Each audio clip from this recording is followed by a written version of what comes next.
Welcome to the Hall of Fame Club podcast, now with Season 2 flavoring. Still your local source for the 2025 Philly season. And now your hosts, Chris, JV, and Keith.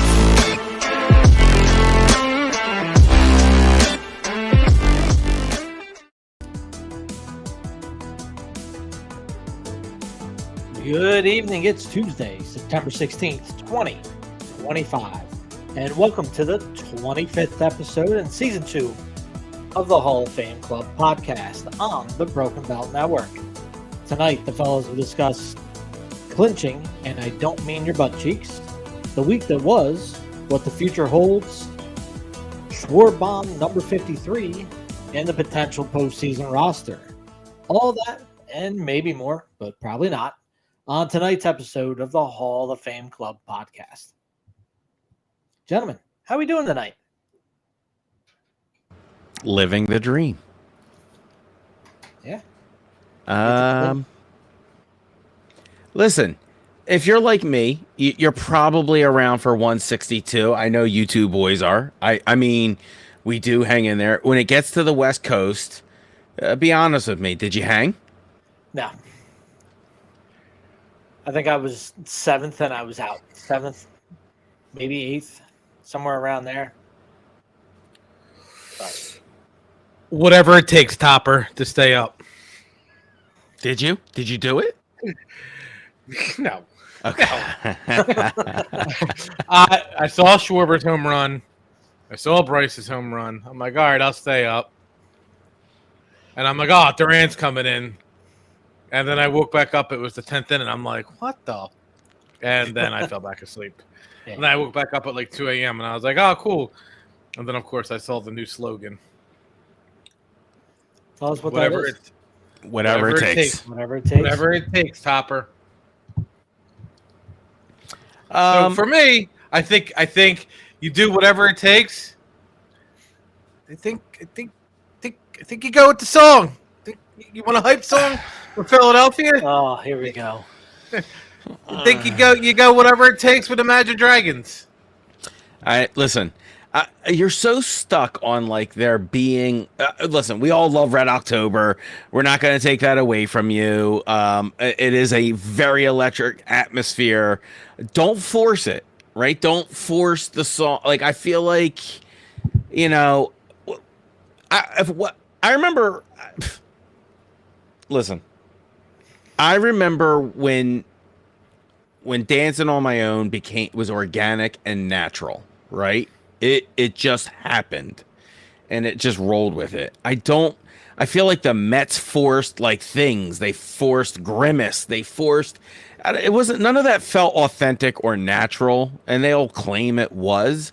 But right now, I like the mood. The mood reminds me of '93, not so much of 2007. I don't know if that's a good thing, but I don't know. I like how this club has matured a little bit. They like winning. It suits them well. But let's get into it. Let's get into the clinch, right, guys? Let's first of all, let's talk about this being the earliest in franchise history that the Phillies have clinched a playoff spot, no less the division. But what is that? What do you think that speaks to?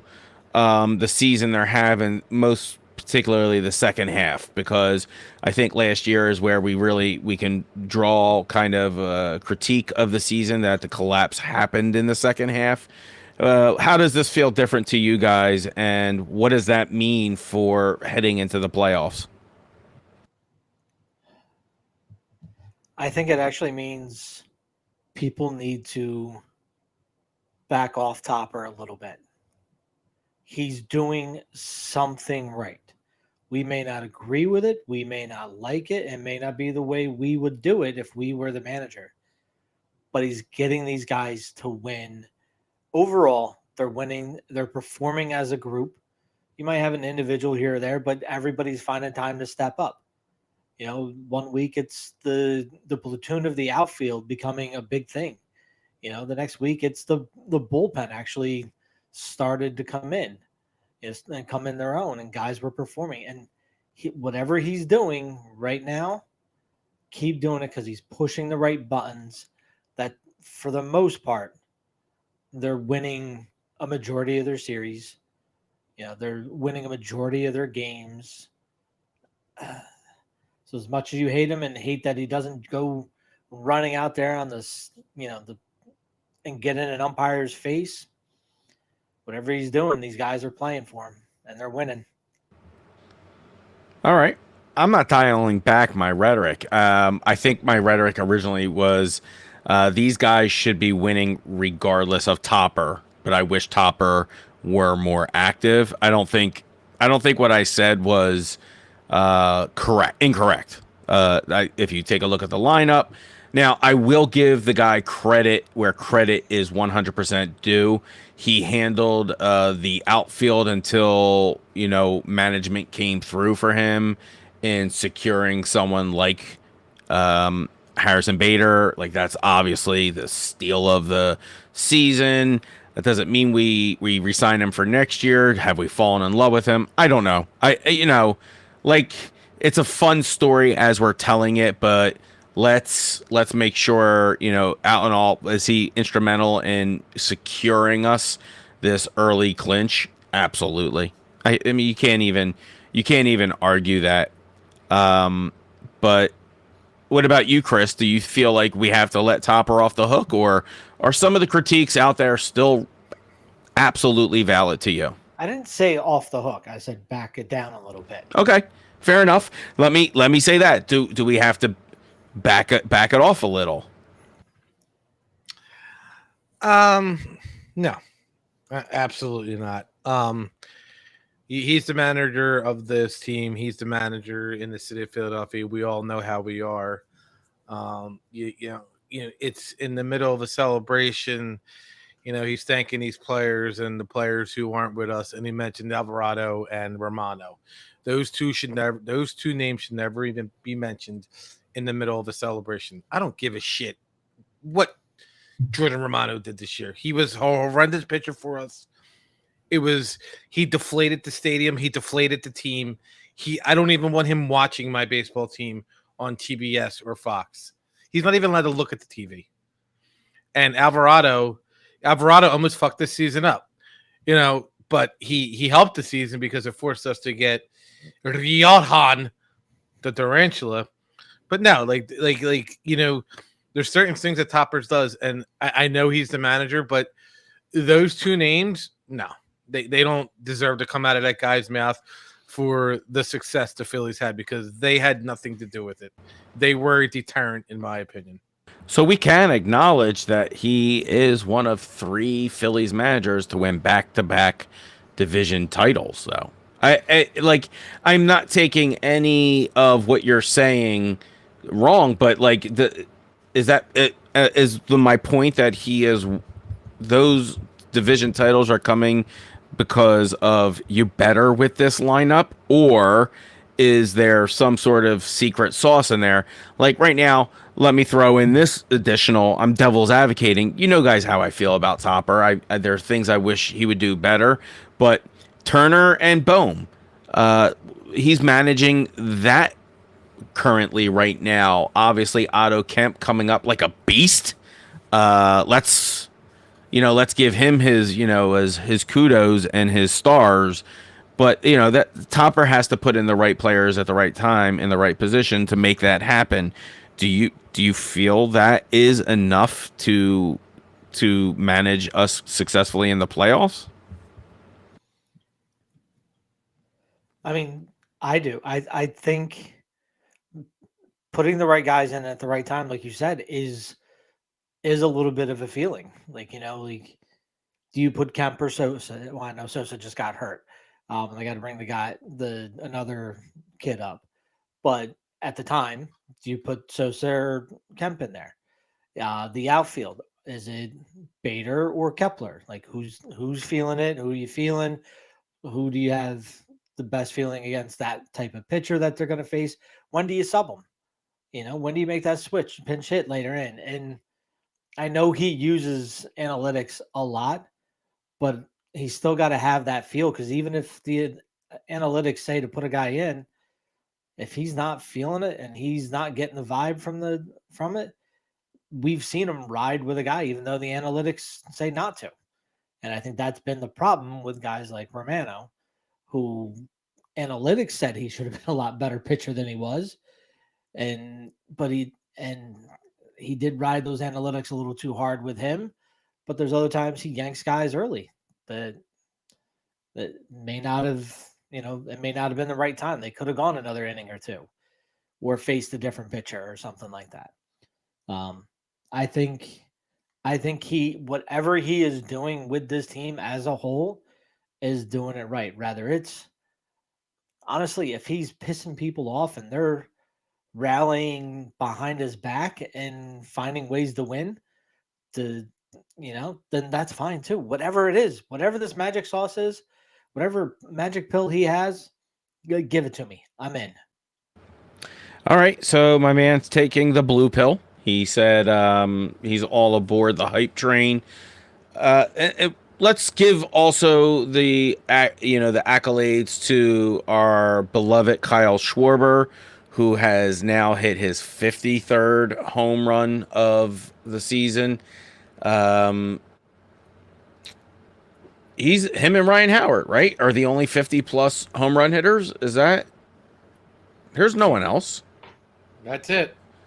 So, I don't like doing this, but do you guys think he could do it?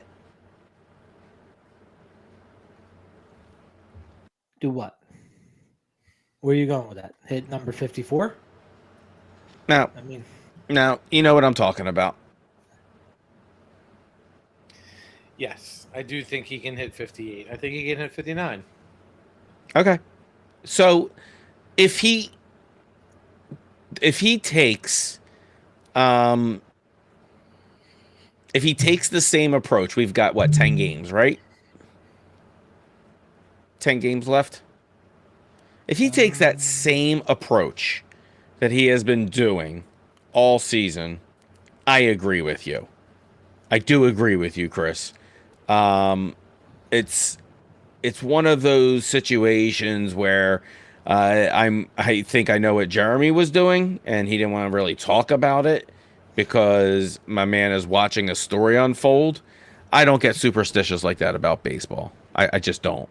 I'm romantic about it. I'm just not superstitious. But realistically, Jay, Fuzz is seeing it in action. Are you seeing it happen? I mean, it's definitely plausible that he could do it. The 6 home runs over 10 games is not unheard of the way he's been hitting. But it's also baseball. Yeah. I'm not wishing upon him, but we all know baseball. There is reports of a contract extension. There is reports of a contract extension. At this point, let's not. I'm just letting you know. Let him run hot, and maybe if that's what's fueling him, I don't know. So again, it's a superstition. Like Kevin Costner said, if you're winning because you're having sex, then you are. If you're winning because you're not having sex, then that's why you're winning. You don't mess with a streak. It's just the way it is. You don't mess with the streak. Let's talk about guys who were absolutely stunning to some degree over either the homestand. Jesus Luzardo. That performance. I mean, shaky first. We all saw it. We went down for 4-0 or it was we were just like, what the, and then 22 consecutive batters was just, that was gorgeous.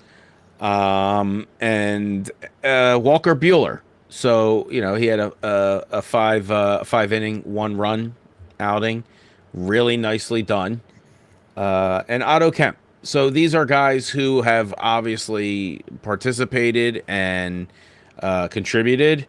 I'm not forgetting Brandon, or we're going to talk about a little bit later, Brandon and the outfield issue or the outfield situation, Bader and Brandon, B squared.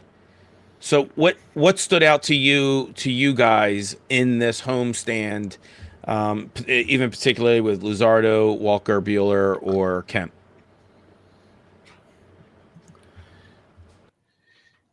Harrison Bader. We have a whole segment on him, dude. Come on. I know you're man crushing. I get it.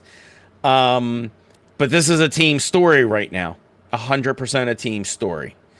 Tyler checking in. He said he's got this take on Schwarbs.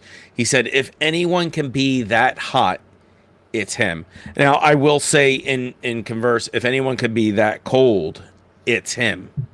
So, and I don't want to think negative of it, but there's that, like I said, how can you not be romantic about baseball? And this is definitely one of those situations where you're falling in love with the storyline.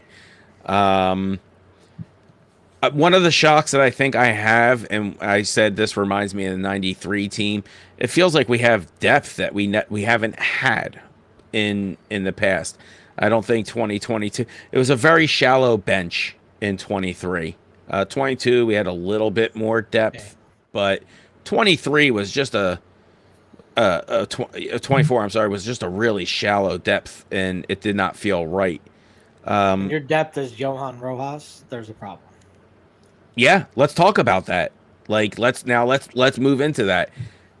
Did you guys see this? Did you see Castellanos being willing to be this platoon guy out there?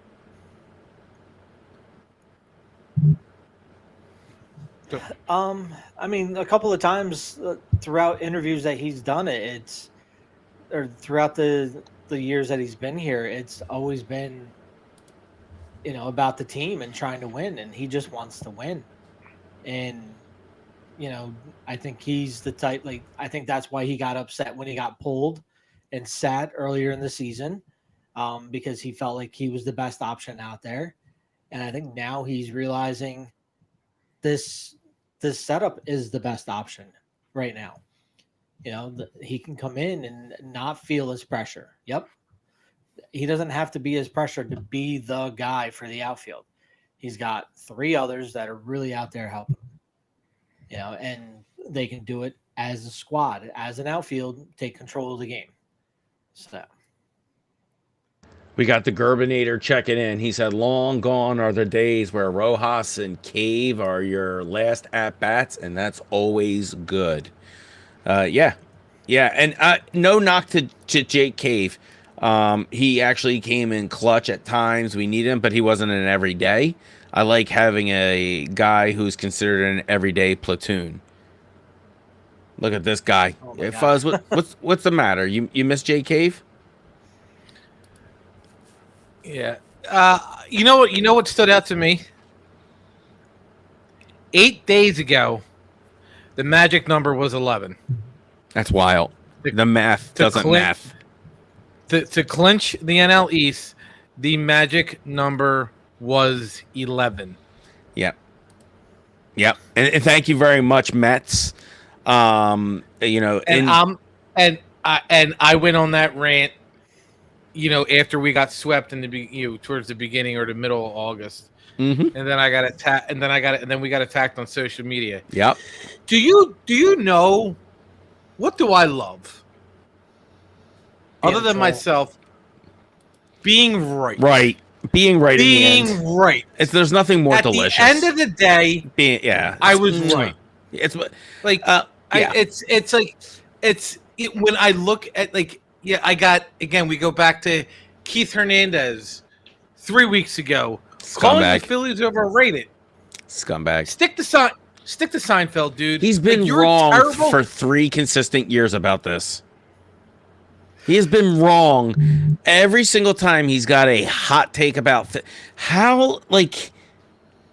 keep your name out of my mouth. No.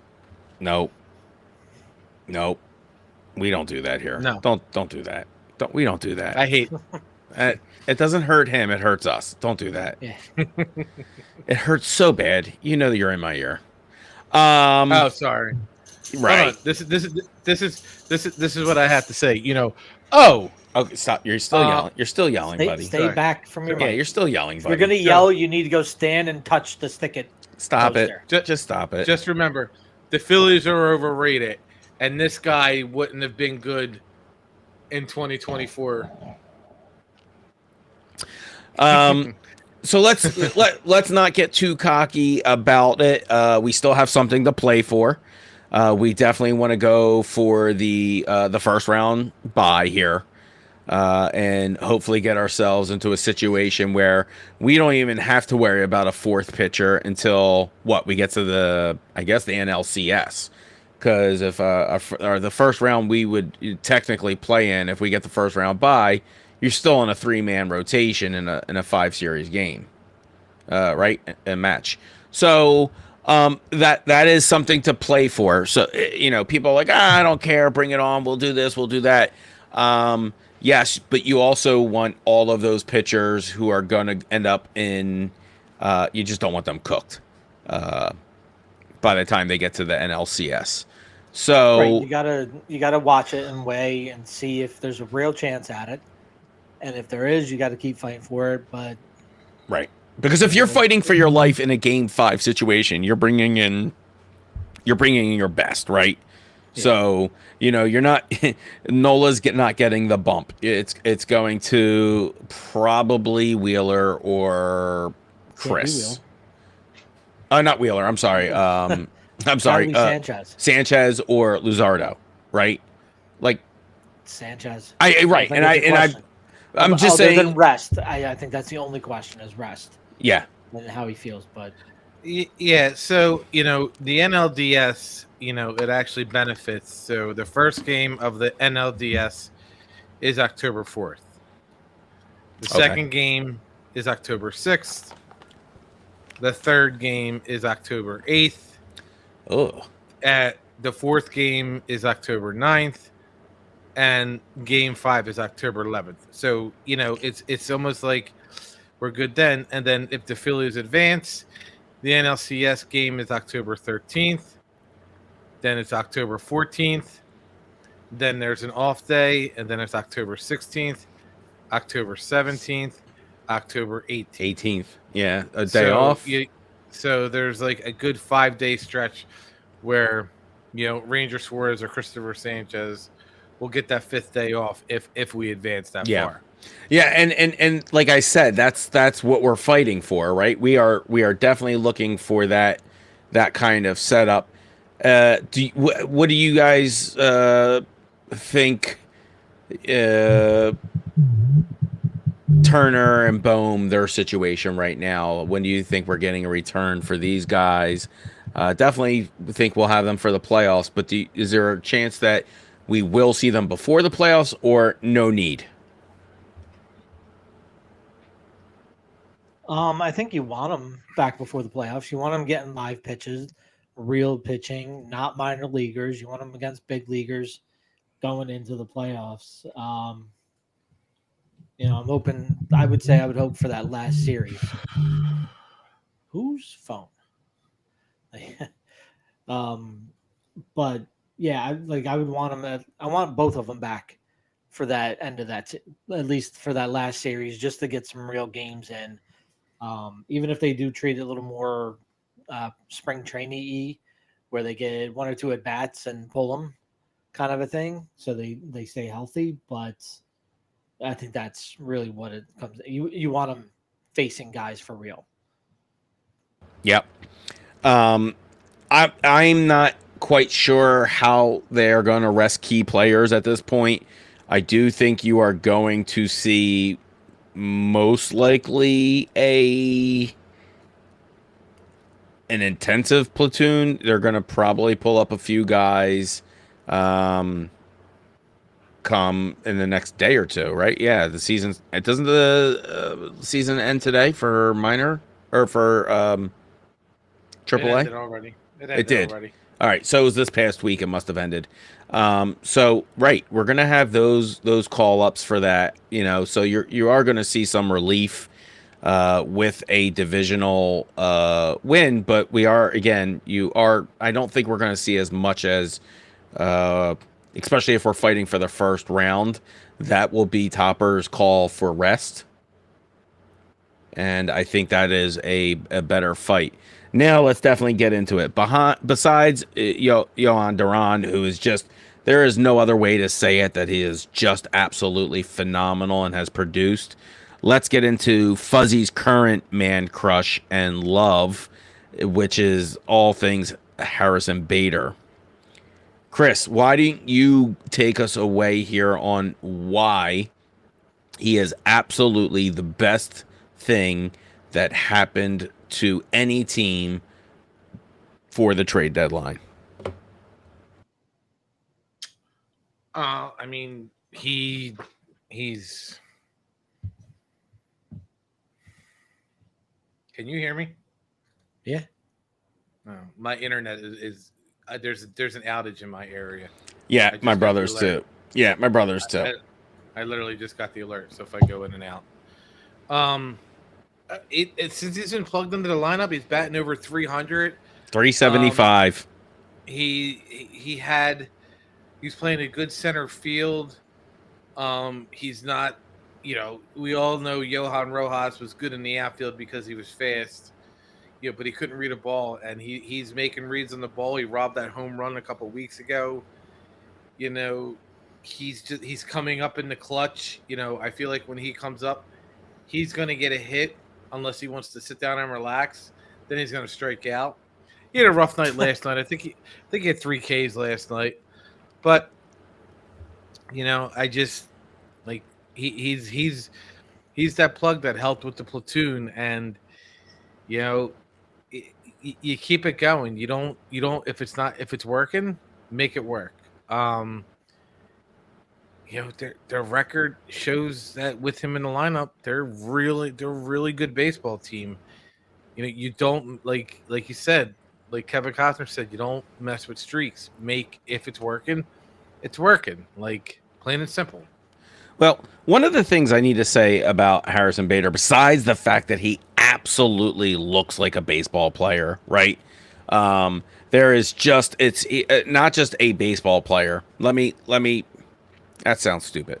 He looks like a baseball player that was plucked from the 80s or early 90s, the love child of Lenny Dykstra and Dutch. Like, there is beyond a doubt, like, that there's something.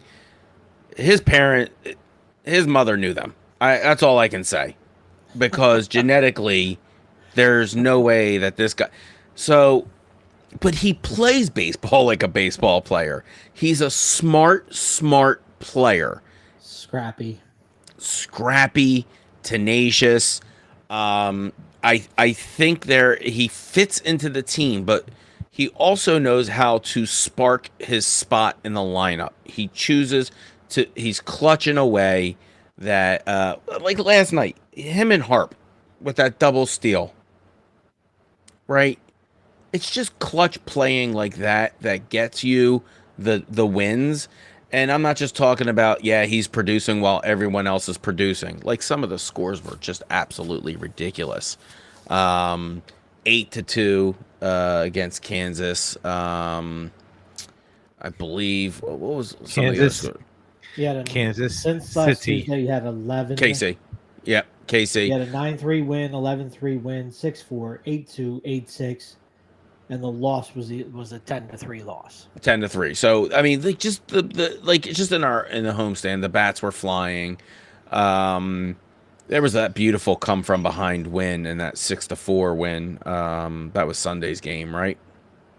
No, Sunday was the 10-3 loss. Oh, right. That's that was Thursday night, right? So that was the come behind, the 22 strikeouts, or the retired batters from Luzardo. But there was just there. I think there is a spark from Bader that we were missing in the bottom of the lineup. You weren't getting it from Jake Cave. You weren't getting it from Johan Rojas. And I I say this with all the utmost respect to the Flying Hawaiian, but I'm sorry. That's twice you brought up Jake Cave. Don't bring it up again. He's gonna show up like Beetlejuice. Yeah, the third time JK he pops into our podcast. Now but those guys were not doing it. And for all the love in the world you guys had for the house DJ, I don't know if that was the answer either. So this is nice, and I don't know. It feels like Marsh got infected by something, right? It feels like Bader rubbed off on the players. He's, like I said, that scrappiness, JV. Talk about how that's important in a clubhouse for a guy to infect other people. I think it was stuff you saw, I think, even early in Bryce's career, early when he first came over to the Phillies, like he hustled down the line. You see it out of Chase Utley. Like Utley just dug in, and Utley was a ball player. Like honestly, if you looked at Chase Utley, you may not think he was a power hitter that he wasn't the defensive stud that he was. Like you would have thought he was just a role guy that just played, and he just that grittiness, that fight to want to win every single play, every single ball in his area. That's infectious. That makes you want to go get it. I don't want to be, especially I'm sure at that professional level, like you don't want to be shown up by the guy next to you. If he's willing to go die for a ball, I got to be willing to go die for that same ball. But at the same time, I got to be smart because I know he's going for it. So I know I can go and back him up. You get that good feel of where they are. Whereas like Fuzz said with a guy like Rojas, he was so fast. You didn't know if he was getting there. So you didn't know if you had to go so hard to get it. And you didn't know if he was smart enough to back you up. Harrison Bader has that difference to him where he knows how to play ball. He knows how to back you up if you're diving. And he expects you to be there as well. And I'm sure he's holding guys accountable in the locker room. Fuzz, question on the floor for you. If he's here next year, do you consider him for the steady leadoff hitter role? Yeah. It's Trey Turner. It's Trey Turner. I like Bader. I don't like him that much. But I think he's more important in the bottom of the lineup as a spot. He's played himself into the starting lineup for 2026. I think it makes Castellanos expendable. You trade him. Like, we talked about this at work. You're gonna like this trade idea. You trade Castellanos. You pay half of the salary, which is $10 million, and then you trade for Trout, and you have the Angels pay for majority of his salary, and you have Trout here for when he is healthy. It's like just something, but trading Castellanos gives you Bader, and he gives you the money to sign Schwarber. That's just me. But no, he is not a leadoff hitter. Okay. Fair enough. Fair enough. So I'm not against the experiment of it in spring training. See how he does up there. But like Fuzz, I don't think he's a number one guy. I think at best a 2, but I think really they need him in that 4, 5, 6, somewhere around that range. I think that's the best spot for him to keep producing and moving the guys up the top. Harper doesn't seem to be hitting as many home runs as he used to. But, he's still a 25 homer guy, but he's a doubles machine. So, and he runs hard. So if he can hit a bunch of doubles and Bader can hit a bunch of doubles behind him, that's runs right there. We say it all the time when in little kid baseball, you want to trade spots with him. Guy gets on second, trade spots with him, bring him around. And that'll get you wins, that'll get you runs, and we'll be back here again next year. Yeah, I like both of what you're saying. I'm in agreement. You can experiment it with where you're supposed to experiment it with. let's just one of the things before we go into our two final segments. We got Stump the Fuzz, we got Dummy of the Week. Of course, we do.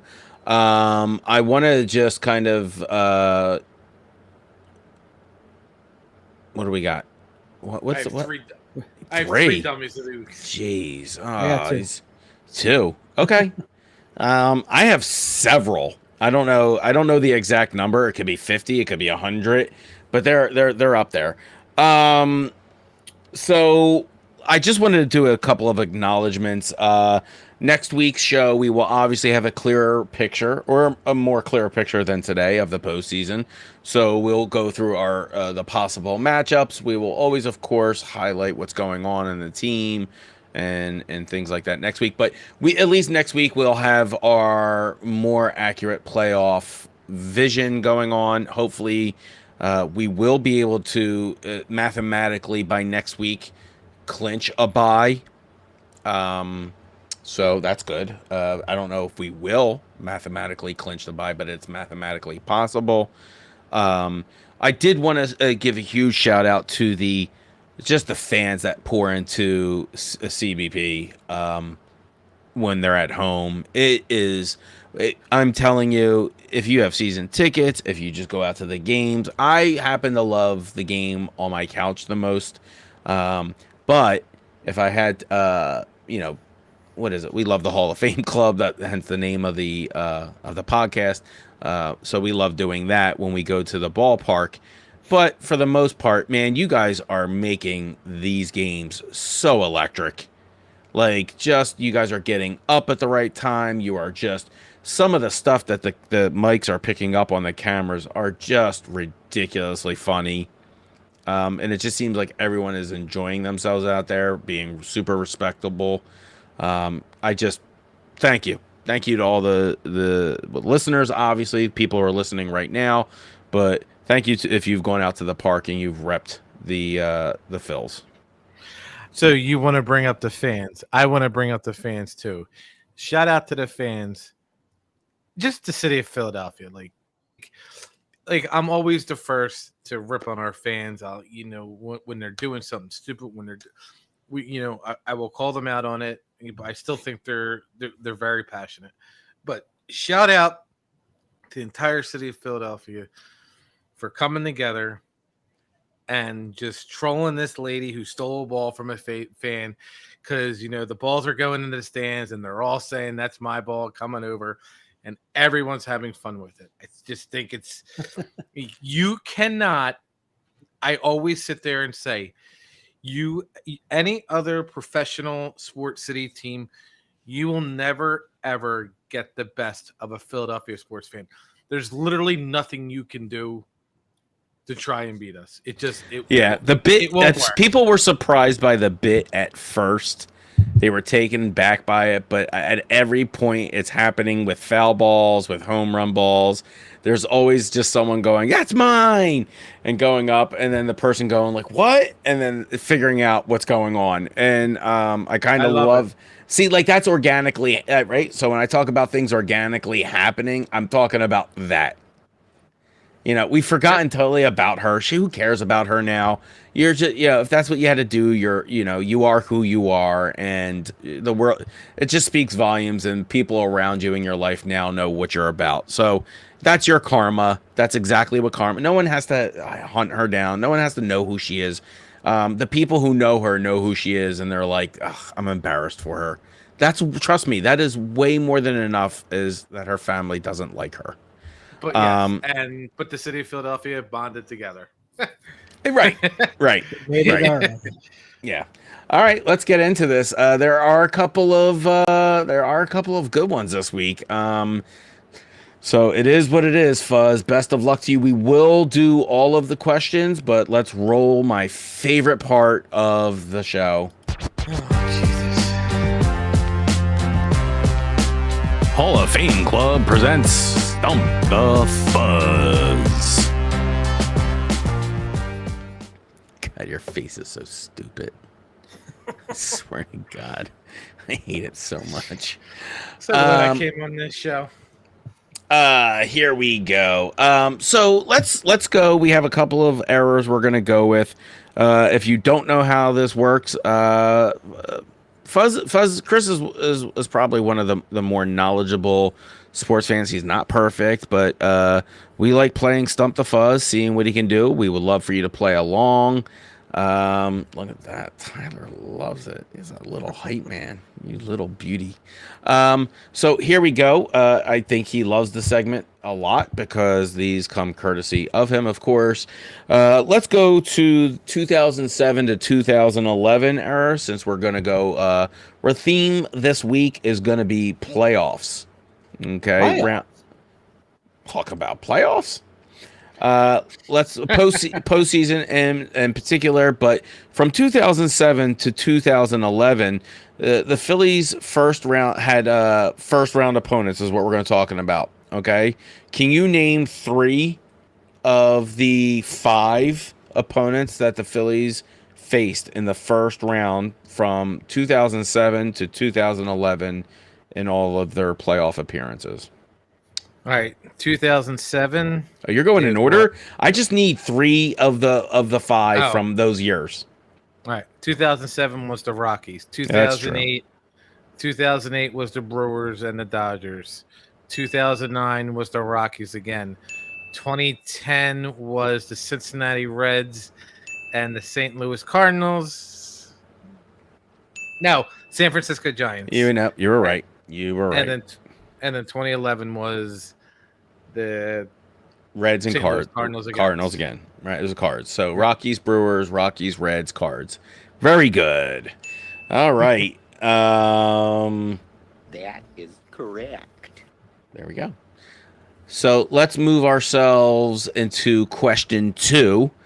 Let's go into 2008 NLCS versus the 2009 NLCS.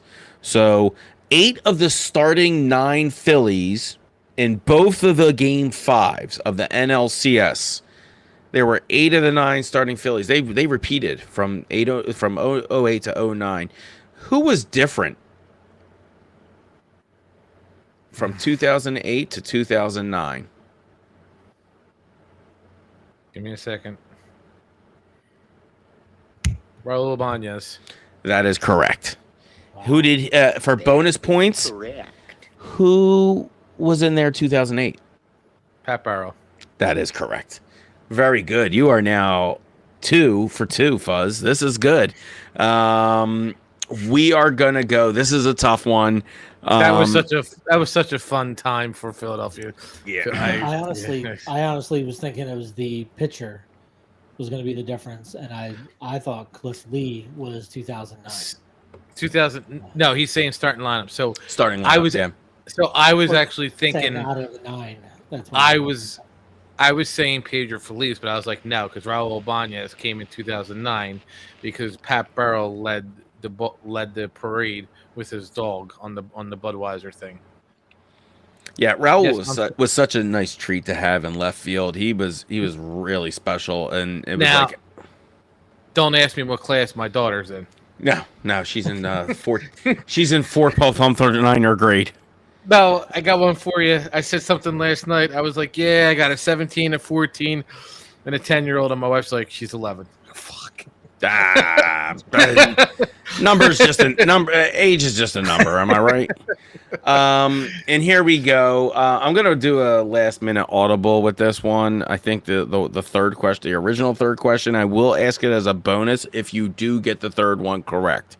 However, the third one is still difficult as always. We go in rising difficulty here.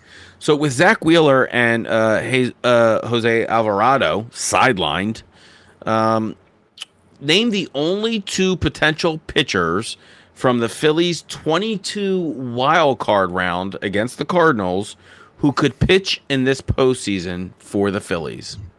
Ranger Suarez and David Robertson. Oh. That is not correct. You got 1/2 of it. David Robertson is correct. Aaron Nola. I'm going to say Nola would be the other guy that would pitch them both. Wait, what was the question? 22 wild card. Who's on the team still, basically, for pitching? Ranger Suarez and Wasn't David starting. Robertson. He wasn't starting in 22. He was relief. Oh, I didn't know it was a starter. I must. I Yep. didn't understand the question. That's okay. You suck. I was still right. I was still right. I don't care. I was still right. All right, fine. Let's throw you the third one. You did get one half. One of the Phillies' 2008 main 8 players has 1 inning pitched in their major league career. Okay, so no, you know what? Tyler's saying you suck. Suarez wasn't in the wild card round. But I agree because he was a reliever. All right, but we'll go with it. We'll still go with it. So one of the Phillies' 2008 main 8 has 1 inning pitched in their major league career. Who was it?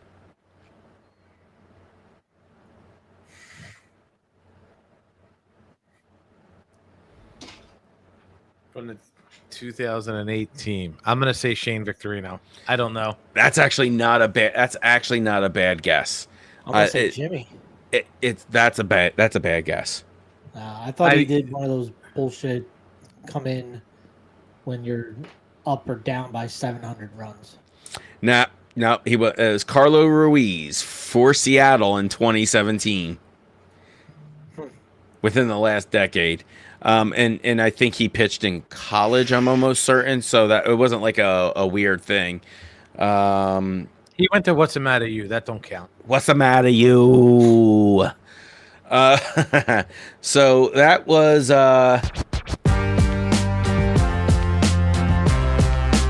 Hall of Fame Club presents Stump the Fuzz. I'll give it to you. You officially went 3 for 3. Maybe the wording of the last one was maybe worded poorly. I don't really care. I agree. We're going to give you a cookie on this one.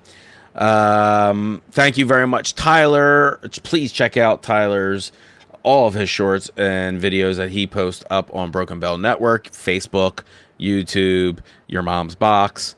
Look at all those chins he has right there. He doesn't need a cookie. Oh, Jesus Christ. That looks like pre-diabetes to me.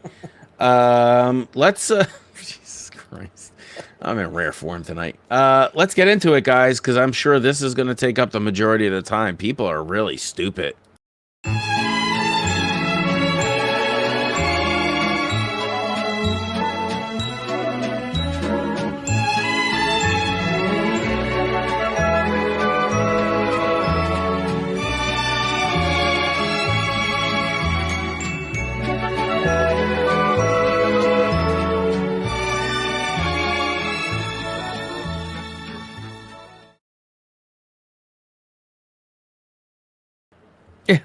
So apparently we are from the tease. Looks like we're nominating all of Philly, or maybe not. But let's get into it. I have my dummy of the week is David Stearns. That man. I don't know how you did it, sir, but you have done it. You have helped the Phillies once again in a very short amount of time take our magic number from double digits to clinching the division. You have almost gotten yourself out of playoff contention completely. I believe they're now in the last wild card spot. Yep, they are now in the last wild card spot. It's a complete failure on all levels of baseball organization. They did make so many splashy moves. We saw it, right? We watched it. Soto. But some of the things that they did were super questionable. They did nothing for their starting pitching. They rolled it back out. They signed a few mid-tier guys over the season. Frankie Montas. They had Sean Mania, Griffin Canning. They all got these short deals, and they thought they were stacking. They were trying to copy and blueprint the Phillies with, but they held on to Guy Vientos for way too long. They tried to add Cedric Mullins at the last minute, and that just didn't work out. What did I say? What did I tell you guys? I said I don't want Cedric Mullins. I'm like, he's not a good baseball player. A couple people debated me, questioned it, this and that, and I go back to what I said earlier. What do I love being? Right. Listen, they were 21 games over 500 in mid-June. 21 games over 500 baseball.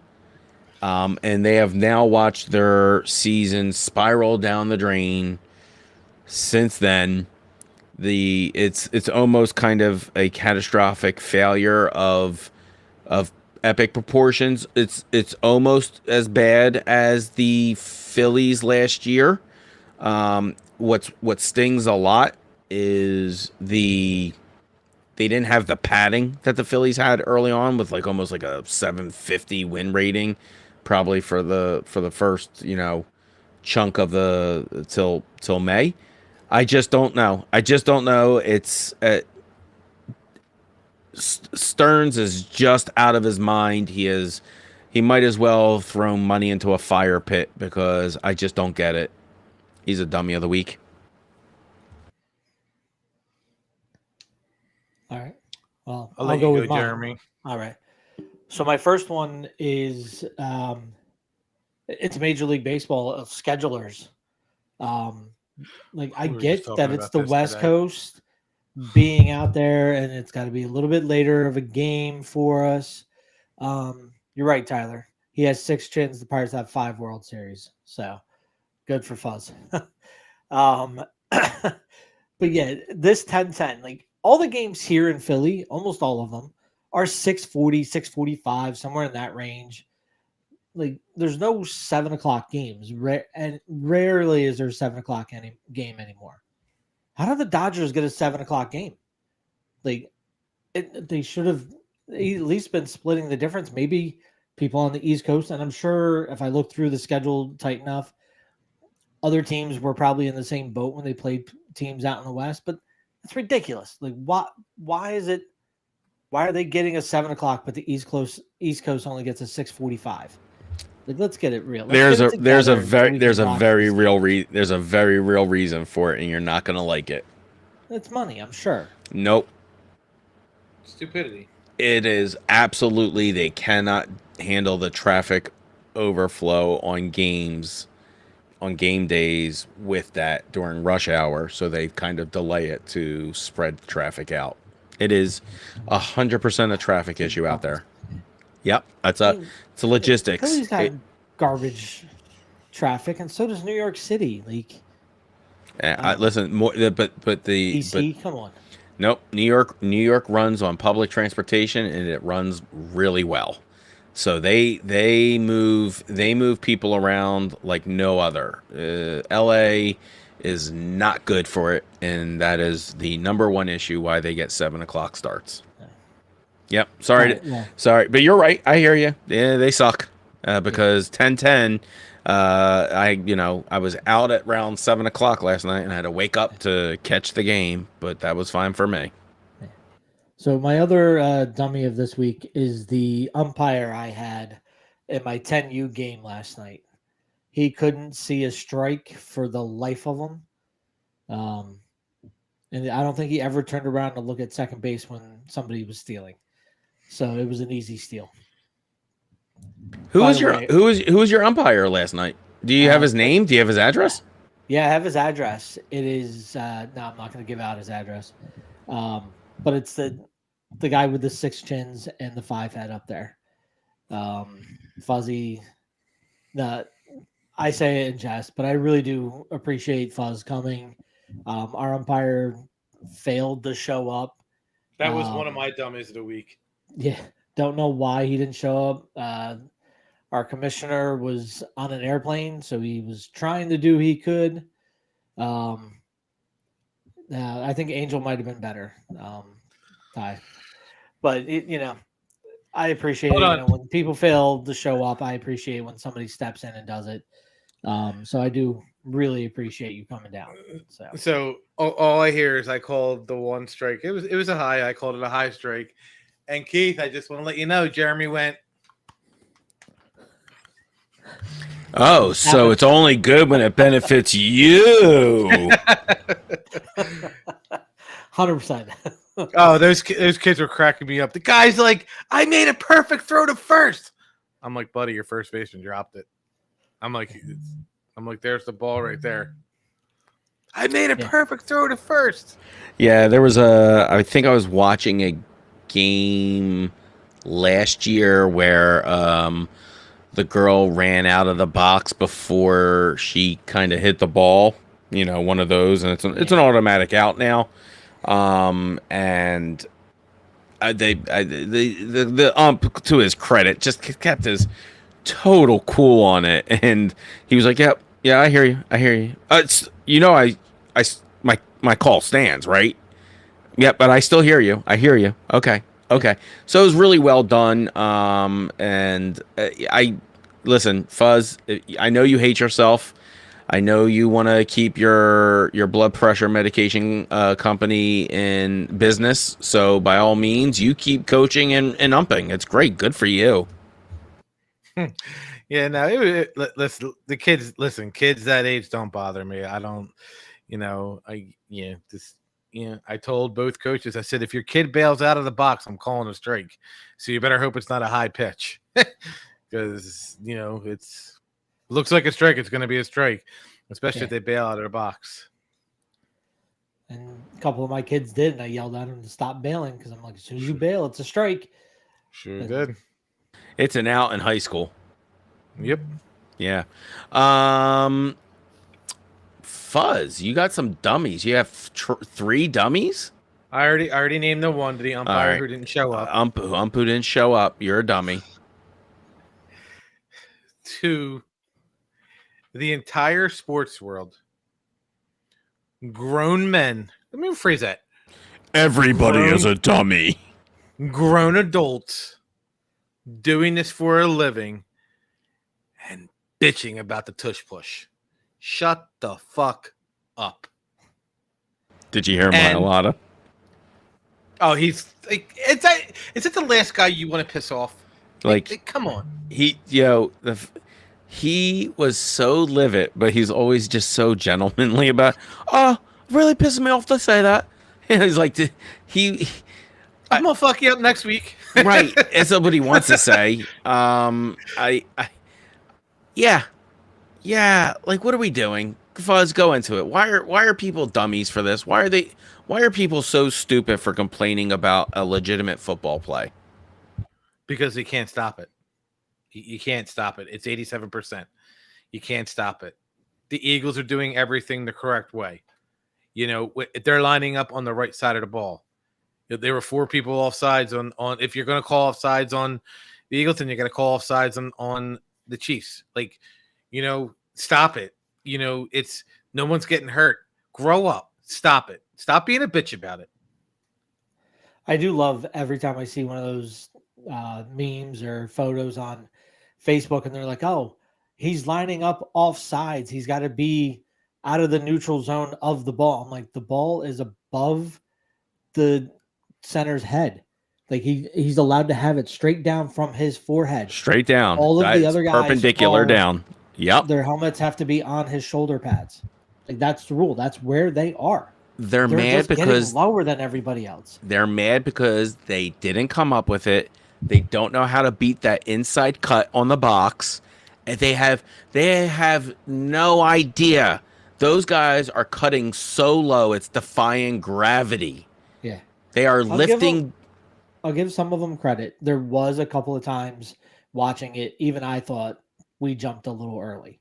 Oh, they definitely there was also times where Kansas City jumped early. So it happens. But it's not by no means a perfect play. But I have zero qualms as saying that the Eagles false started, we're offsides. Yeah, Lane was a jumpy motherfucker. Don't sit there and tell me that the Eagles are offsides and you're going to sit there and you're going to bitch about it 3 days later when Patrick Mahomes got gifted by the refs a first down on a bullshit late hit. Two plays later, we made it matter. Grow. 2 plays later, up. we made it matter. I know. Ball don't lie. We didn't get called on that one. So, but yeah, it was a bullshit. It was a bullshit fresh set of downs, and that's what hurts. Chris Jones just gumming his mouth. There is my third dummy of the week. Sorry. How are you going? So sorry. Fine. How are you going to talk shit at the end of a game that you lost to a team that didn't throw for over 102 yards, yet you still lost? That offense that you're talking shit to still put 20 points on your ass. Your other side defense or offense didn't do shit. How do you have I lost complete and total respect for Chris Jones. He's hands down, since the Super Bowl of last year, he has been one of the most crybaby whine bitches I ever seen. He ain't never going to see this, and that's cool because he probably end me, but I would still say it to his face. Chris Jones, you a crybaby bitch. You barely won through 400 yards. We won the game. Shut your bitch ass up. He said what he said was you actually didn't even throw 100 yards. It was 101, good sir. And you lost. You lost. Right. I think that's something on this generation. Too many as a group. I have arguments every once in a while with one of the guys that played flag football for us last year about who's the greatest basketball player of all time. Who he was trying to tell me that Shedeur Sanders was going to be a Hall of Fame NFL quarterback. I'm like, he's like, because he starts throwing up all these stats and everything. I'm like, what did he do? What did he win? He didn't win the national championship, so winning is more important than the stats. He didn't win any of his bowl games. He won. No, stop it, guys. I think you need to stop this. I think you're not acknowledging the fact that he went 13-12 in the SEC and almost won the Alamo Bowl. I think you're overlooking that. If he won at anything, it was nepotism. Okay, yeah. Guys, he's overrated. It's okay. Get over it. The best thing I think I read about the Chris Jones, someone said, "You're the Cam Newton of defense." God damn.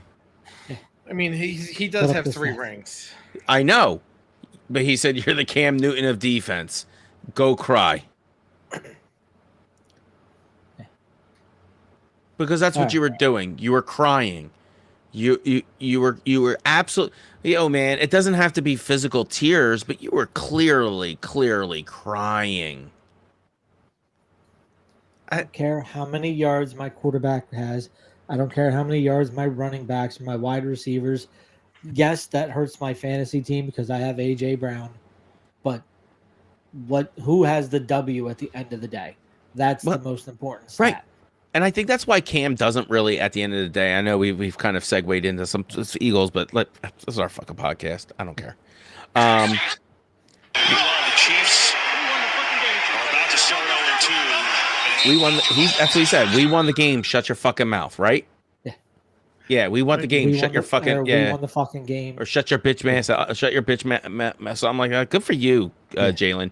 But I think Jalen's already a maniac to begin with. We know how this mind stuff doesn't work with him. But it's quiet. The quiet ones are the ones you be afraid of. He may come out and drop 38 on the Rams. Okay. All right. Okay. All right. Listen. Stop. This is why people hate Cam or Jalen. I'm sorry, Jalen, because he literally has said the thing that they don't believe. It's almost like it's not believable to them because they don't subscribe to it. But he said, "I'm not interested in the statistics and the percentages and the individual numbers. I'm interested in winning." That is what he said. And I think people are like, that's too simple, right? That's not good enough. But why? If that's what he's doing, why is that not good enough? Right. Was it him or somebody else on the Eagles? I think it was last year that they said, just because we didn't doesn't mean we can't. And like they will go out, like, and it was like the next week, like you and I were talking about starting AJ or not this week. Yep. And we're like, oh, it's going to be big. And I'm like, yeah, that's what they do.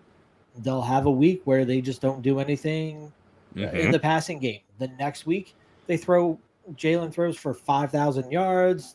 There's 9 touchdowns amongst 9 different receivers. And then the next week he goes back to throwing for 100 yards, but walks away with a W. Yeah. And that's Right. what they need. That's the most important stat. Well, so this also plagued us in the beginning of the Philly season, right? Where people are like, "Oh, they're not destroying team." What are you talking about? It's 162 games. They were winning. They were complaining. People were complaining about winning throughout the season, as opposed to talking about the issues. The winning wasn't exciting, or however they lost, it was just too much for a fan to handle. And I mean, we all say it. You lose your ballistic mind when they lose 1 out of 162, but when it comes out of 17, you're like, we'll get them next week. Yes, we say it all the time. But I think we've been fairly consistent and accurate on this podcast throughout the season and calling it fairly. I do. Yeah. Because even at the end, we're like, but we're winning. Yeah. All over these complaints, but we got the W's. We still got the win. And Jalen's good with it. JV, why don't you plug out what we got, and then we can have Fuzz cap out the Dodger series. All right. So since we last joined you, we actually had a new podcast join the network.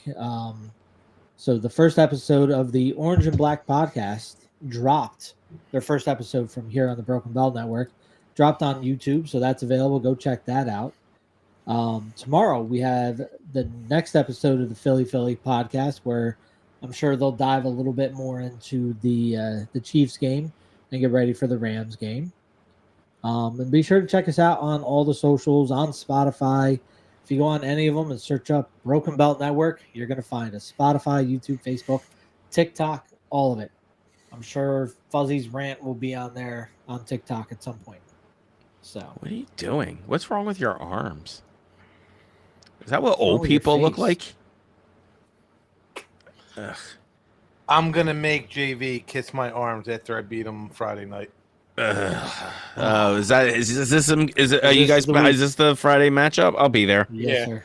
All right, I'll be there. 9 p.m. Friday. Who is it? It's the Bills versus the who? That team's the Falcons. The Falcons. All right, Bills versus Falcons. All right. We're probably gonna lose. We're probably gonna lose 28-0. But whose side do I stand on? Doesn't really matter. As long as the refs ain't an asshole, I don't care. Well, yeah, I was gonna. All right, so you're gonna stand over on his side, so you can stand on his side, so I can get him his heart medication super quick. Get some audio for the show. Oh, dude, I will. Maybe I'll bring out dude. I am going to film. Do it both.